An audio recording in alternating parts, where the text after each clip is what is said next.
दोस्तों आप सभी का स्वागत है करंट अफेयर्स फंडा के यूट्यूब चैनल पर।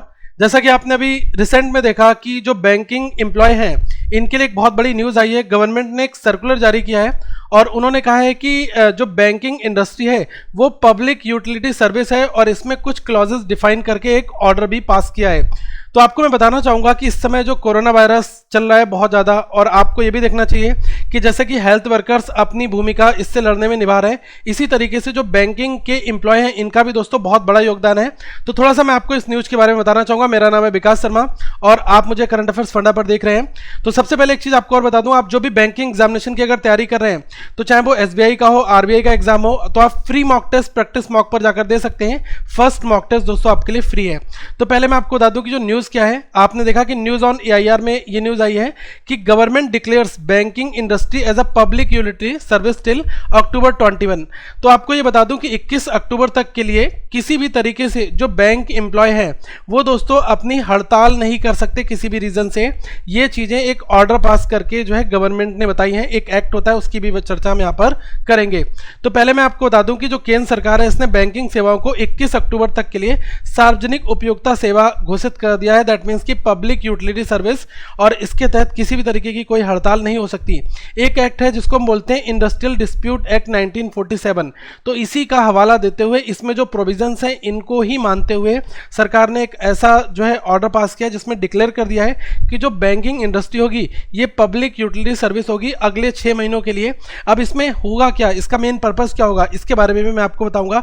लेकिन आपको ये समझना होगा कि जो लेबर मिनिस्ट्री है उनके द्वारा इस सर्कुलर, इस नोटिफिकेशन को जारी किया गया है और 17 अप्रैल को इन्होंने बेसिकली इसको जारी किया, लेकिन जो इफेक्ट करेगा ये 21 अप्रैल से करेगा और 21 अक्टूबर तक के लिए। ओके, और हमारे यहाँ पर जो लेबर मिनिस्टर हैं इंडिपेंडेंट चार्जेस, इनका नाम है श्री संतोष कुमार गंगवार।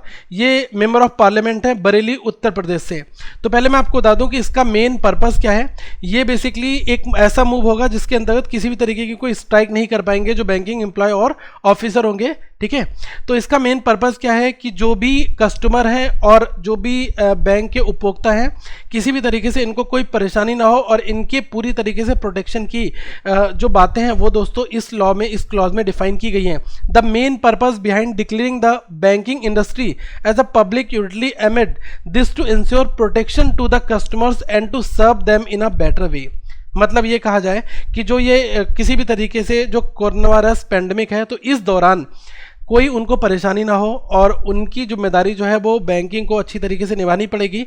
और इस दौरान अगर बैंक किसी भी तरीके से स्ट्राइक करता है तो बैंकिंग के स्ट्राइक करने से, बैंकिंग एम्प्लॉय के स्ट्राइक करने से जो कस्टमर हैं भाई ये बैंक में नहीं जा पाएंगे। अगर सरकार ने कोई DBT स्कीम चलाई है, डायरेक्ट बैंक ट्रांसफ़र की स्कीम है जिसके थ्रू इनको पैसा लेने बैंक जाना है, तो भाई इनको परेशानी ना हो। ओके, तो इस वजह से गवर्नमेंट ने इस क्लॉज में जो है कुछ चेंजेस करके आपके लिए एक सर्कुलर जारी किया है। ओके, अब एक चीज़ मैं आपको और बताना चाहूँगा कि इसमें और भी बहुत सारे प्रोविजंस हैं। इंडस्ट्रियल डिस्प्यूट एक्ट, ठीक है, जो है बेसिकली ये क्या कहता है कि जो भी एम्प्लॉय ऑफिसर्स हैं जो बैंकिंग सेक्टर के हैं वो अब किसी भी स्ट्राइक पर अभी नहीं जाएंगे, कोई इस तरीके की एक्टिविटी नहीं करेंगे। अगर वो करते हैं तो उनके खिलाफ सरकार जो है कानूनी कार्रवाई कर सकती है। और एक चीज़ आपको ये भी समझना पड़ेगा इसमें कौन कौन से बैंक शामिल हैं। अगर मैं आपको बता दूं कि वैसे तो बैंकिंग एम्प्लॉय हैं वो ज़्यादातर उनका बेसिक मुद्दा होता है सैलरी को लेकर, वो ज़्यादातर जो है अपने जो स्ट्राइक अपने अपने जो अनशन है वो इस फॉर्मेट में करते हैं। और ये जो पूरी की पूरी चीज़ें डील होती हैं, अगर वो कोई स्ट्राइक कर रहे हैं तो जो IB है इंडियन बैंक एसोसिएशन वो इसको डील करता है। ओके, तो अगर उनकी सैलरी हाइक इशूज़ है और भी कोई वेतन मुद्दा है, ठीक है, तो इन सारी चीज़ों को अगर वो उठाते हैं तो बैंकिंग एसोसिएशन जो है, भारतीय बैंकिंग एसोसिएशन, इसको उनको निपटाना पड़ता है। लेकिन अब आने वाले 6 महीनों के लिए कोई इस तरीके से जो है एक्टिविटी नहीं हो पाएगी। इसके अंदर जो शामिल है जितनी भी आपकी जो पब्लिक सेक्टर बैंक है वो इसके अंदर शामिल है, प्राइवेट सेक्टर बैंक वो भी इसका पार्ट है इंडियन बैंकिंग एसोसिएशन का, जिसमें ICICI, SDFC, axis bank, federal bank, HSBC, city bank और स्टैंडर्ड चार्टर्ड बैंक है, ठीक है। तो ये सारी बैंकें इस IBA के अंतर्गत आती हैं। कौन सा नहीं आता ये भी आपको पता होना चाहिए। तो आप यहाँ पर ये देख सकते हैं जैसे कि इंडसइंड बैंक, यस बैंक हो गई, कोटक बैंक हो गई, ये आउटसाइड है आईबीए नॉर्म्स के, ठीक है, तो ये इनके अंतर्गत नहीं आएंगी। तो जो आईबीए है उसमें ही केवल जो बैंक्स आएंगी उनके लिए जो है ये सर्कुलर जो है वैलिड रहेगा। Okay, all of these bank come under base settlement and other employ issues that are taken up by IBA. तो जितने भी ये बैंक हैं इसमें कोई भी अगर बेसिस सेटलमेंट इशू होता है, एम्प्लॉय को कोई परेशानी होती है तो वो आईबीए को कांटेक्ट करता है, और अगर बैंक मिलजुल कर कोई हड़ताल करते हैं तो उसका सेटलमेंट भी इंडियन बैंक एसोसिएशन ही करता है। ओके, तो आई होप आपको ये चीज़ समझ में आ गई होगी। तो दोस्तों ये छोटा सा मुद्दा है, लेकिन मैं चाहता हूं कि हर एक इन्फॉर्मेशन जो जरूरी है आप सभी के लिए वो आपको पता होनी चाहिए। अगर आप किसी भी एग्जामिनेशन की तैयारी कर रहे हैं तो नियर अबाउट आपके पास कोई भी इस टाइप का अगर इंटरव्यू में प्रश्न पूछा जाए, कहीं पर कोई प्रश्न पूछा है, तभी आप जवाब दे पाएंगे अगर आपके पास ये आपने बाइट एरिया की नॉलेज गेन कर रखी है। ओके, तो आई होप ये मुद्दा आपको समझ में आया होगा। आपके क्या विचार हैं आप नीचे जरूर कमेंट करके बताएं।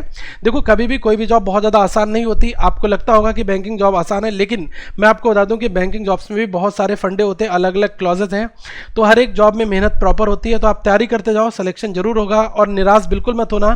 जो भी लोग एम कर रहे हैं बैंकिंग एग्जामिनेशन के लिए, मैं आपको बता दूं कि लगभग आप 6 महीने लगातार तैयारी करो, कहीं ना कहीं पर आपको फ्रूटफुल सिलेक्शन आपको देखने को मिलेगा। और अगर जो लोग ऐसा करते हैं कि आने वाले टाइम पर वैकेंसी नहीं आएंगी, समथिंग ये होगा वो होगा, ऐसा कुछ भी नहीं है। अब भी क्राइसिस है, और आज आपको मैं बता दूं कि 27 अप्रैल को माननीय मोदी जी ने भी ये बात कही है कि आप इकोनॉमी की चिंता मत करें, ठीक है। तो उन्होंने खुद आपको आगाह किया है। आपको बता दें कि सरकार इसके लिए बहुत बड़े कदम उठाएगी आने वाले टाइम पर, और कहीं ना कहीं पर इस पूरे जो सिचुएशन है इसको दोस्तों उभरेंगे हम लोग, और कहीं ना कहीं पर 1-2 साल में आने वाले टाइम पर हालात नॉर्मल होंगे। तो हमारा जो इंडिया है इसका फ्यूचर बहुत ही ब्राइट है। आप तैयारी करते रहें, सिलेक्शन होगा, और अपनी मेहनत से सिलेक्शन लेकर आप देश की जो भागीदारी है इसमें अपना अपना योगदान दें और इसको आगे तरक्की पर ले जाएं। So thank you guys, share करना मत भूलना इस वीडियो को। मैं चाहता हूं कि जिन जिन लोगों के पास ये वीडियो जा रही है प्लीज इसको शेयर करो, लाइक करो, कमेंट करो। अगर आपका कोई सजेशन है, कोई डाउट है, जरूर पूछें। और हमारी बर्निंग टॉपिक की सीरीज स्टार्ट है जिसमें हम इंटरनेशनल अफेयर्स और नेशनल अफेयर्स इन सारे मुद्दों के ऊपर चर्चा करते हैं। मेरे साथ में एजुकेटर राहुल अवस्थी वो भी अपना पूरा सहयोग कर रहे हैं, तो प्लीज आप उनकी वीडियोस को भी देखें। कुछ टॉपिक मैं लेकर आऊंगा, कुछ टॉपिक वो लेकर आएंगे, और हम कोशिश करेंगे कि आपके लिए आसान भाषा में सारे टॉपिक समझाएं। तो यहाँ पर प्लेलिस्ट भी दी गई, आप इसको देखें। Thank you guys, have a good day to all of you once again.